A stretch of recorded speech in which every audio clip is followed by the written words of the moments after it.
Tamil cine talk நேயர்களுக்கு வணக்கம். உங்களோட பேசுவது உங்கள் சரவணன். இப்போ நம்ம பார்க்க போகிற படம் நருவி. நருவி அப்படின்றார்.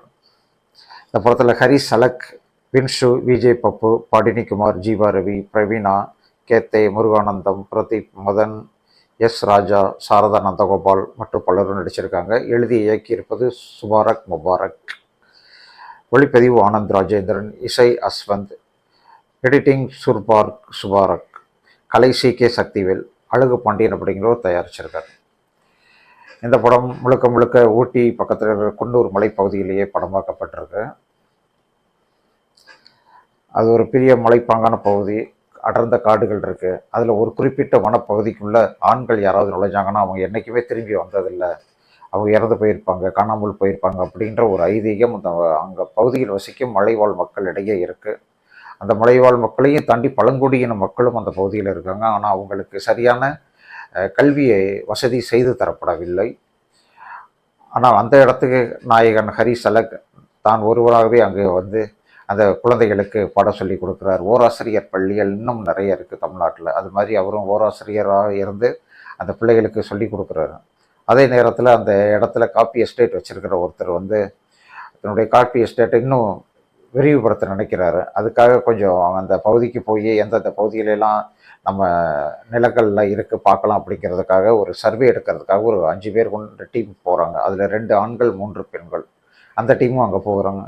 அவங்களும் அங்கே போய் தங்கி ரிசர்ச் பண்ணிக்கிட்டு இருக்கும்போது அந்த அடர்ந்த வனப்பகுதிக்குள்ளே அவங்க உள்ளே போயிடுறாங்க. அதில் ஒருத்தர் உள்ளே போனாலே வெளியே வர முடியாது அப்படின்னு சொல்லப்படுகின்ற அந்த இதுக்குள்ளே இவங்க எப்படி உள்ள நுழைஞ்சு திருப்பி வந்துட்டாங்களா, பத்திரமா வந்தாங்களா இல்லையா அப்படிங்கிறத இன்னொரு கதை. இன்னொரு பக்கம் அந்த ஆசிரியர், ஓராசிரியராக இருந்த படத்தின் நாயகன் அவரும் ஒரு கட்டத்தில் காணாமல் போகிறாரு. அப்போ அவர் திரும்பி வந்தாரா இல்லையா அப்படிங்கிறது இன்னொரு கதை. இந்த 2 சம்மந்தப்படாத கதைகளையும் ஒன்றா சேர்த்து ஒரு நான்லீனியர் முறையில் இந்த படத்தை கொடுத்துருக்காரு இயக்குனர் சுபாரக் முபாரக். நல்ல பேர். அதை நாயகனாக நடிச்சிருக்கிற ஹரிஷ் அலக் புதுமுகம் தான் அப்படின்னாலும் பரவாயில்ல, நம்மளை ஏற்றுக்கொள்ளக்கூடிய ஒரு முகம் அவருக்கு உண்டு. ஒரு தன்னால் முடிந்த அளவுக்கு எந்த அளவுக்கு சிறந்த நடிப்பை காண்பிக்க முடியுமோ அந்த அளவுக்கு காண்பிச்சிருக்காரு. அந்த குழந்தைகளோடு குழந்தையாக, அந்த குழந்தைகளை சொல்லித்தர ஆசிரியராக அவர் பவ்யமாக, அமைதியாக, கனிவா அவர் பேசுகின்ற விதம் ரொம்ப ரொம்ப அழகு. இந்த மாதிரி ஒரு ஆசிரியர்கள் எல்லா பள்ளிகளிலையுமே எல்லாருக்குமே கிடைச்சிட்டாங்கன்னா ரொம்ப நல்லா இருக்கும். அது மாதிரியான நடிப்பை தான் காண்பிச்சிருக்காரு. அப்புறம் வந்த 5 பேர் கூட்டணியில் விஜய் பப்பு, பாடினி குமார் ஜோடிகள். அவங்க 2 பேர் ஜோடி பொருத்தமாக அவங்களோட 2 பேர் பேசுகிற பேச்சும் அது ஒரு பக்கம் தனி ட்ராக்கில் போடுறாலும் ரசிக்கக்கூடியதாக தான் அமைஞ்சிருக்கு. அப்புறம் மற்றபடி மற்ற நடிகர்களும் அவர்களுக்கு என்ன கேரக்டர் கொடுத்தாங்களோ அந்த கேரக்டர் மட்டும் கரெக்டாக செஞ்சுருக்காங்க. அதில் ஜீவா ரவி, பிரவீன் அம்மாவை நடிச்சிருக்காங்க. பிரவீனா, கேத்தே, முருகானந்தம், பிரதீப், மதன், எஸ் ராஜா, சாரதா நந்தகோபால்னு அந்த பழங்குடியின மக்கள் இந்த கதையும் ஒன்றா சேர்த்து எந்த அளவுக்கு முடியுமோ அந்த அளவுக்கு அவங்களும் சேர்ந்து நடிச்சிருக்காங்க. நடிப்பை விட்டுட்டு அதுக்கடுத்து இசையமைப்பாளர் அஸ்வத் இன்னும் கொஞ்சம் நல்லா சிறப்பாக பண்ணியிருக்கலாம். ஆனால் பாடல்கள் ஒரு முறை கேட்கும் ரகம்தான். பின்னணி இசையிலையும் ரொம்ப அலட்டிக்காமல் தன்னால் எந்த அளவுக்கு முடியுமோ அதை மக்கள் நம்ம பார்க்கணும். தியேட்டரில் உட்காந்துருக்கிறவங்க கொஞ்சம் சுதாரிப்பாக பார்க்கணும். ஏதாவது செல்ஃபோனை நோண்டிகிட்டு இருந்தால் கூட ஒரு பின்னணி இசை பயங்கரமாக வந்துச்சுன்னா டக்குன்னு நிமிந்து பார்ப்போம்ல, அந்த மாதிரியான சில இடங்களை பார்க்க வச்சுருக்காரு அஸ்வத். அந்த வகையில் அவருக்கு நமது பாராட்டுகள். அதுலேயும் இந்த படத்தொகுப்பாளர் சுபாரக் அவர் இந்த 2 கதையும் மேனேஜ் பண்ணி 2க்குமே சம அளவுக்கான வாய்ப்புகளை கொடுத்து 2ஐயுமே நம்ம ரசிக்க வைக்கக்கூடிய அளவுக்கு நான்லீனியர் முறையில் படத்தை சொல்லியிருக்கிறது ரொம்ப கொஞ்சமும் வித்தியாசம் காட்டாமல் படத்தை கட் பண்ணி நறுக்கி கொடுத்துருக்காரு. அந்த வகையில் அவருக்கு ஒரு நமது பாராட்டுக்கள். இது அமோனிஷியம் கலந்த கதை அப்படிங்கிறனால நம்ம அதை ஒரு நிமிஷம் கூட கண்ணை திரையை விட்டு அகல விடாமல் பார்த்தா தான் நமக்கு புரியும். அப்படி தான் படத்தொகுப்பாளர் அதைத்தான் செஞ்சுருக்காரு.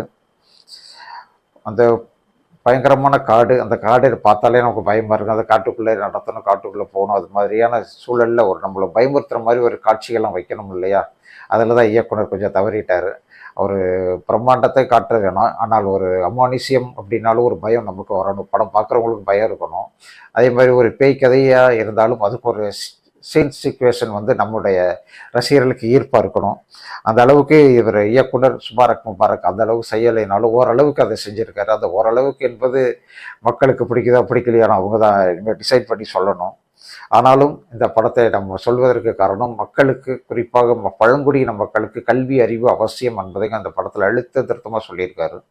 அந்த கல்வி அறிவு ஒன்றுதான் அவர்களை எல்லா இடத்திலிருந்தும் காப்பாற்றும், எல்லா வகையிலும் அவர்களை முன்னேற்றும். எவ்வளவுதான் அரசு அவங்களுக்கு நிதியுதவியோ பொருளுதவி அது எல்லா உதவியும் செஞ்சாலும் அவர்கள் கல்வி கற்று அவர்கள் மேலே அவர்கள் தங்களை பார்த்துக்கிற மாதிரி ஒரு சூழல் வந்தால்தான் பழங்குடியின மக்களின் பிரச்சனைகள் தீரும். அந்த தீர்வுக்கான ஒரு சொல்யூஷனை இந்த படத்தில் இந்த இயக்குனர் சொல்லியிருக்காரு.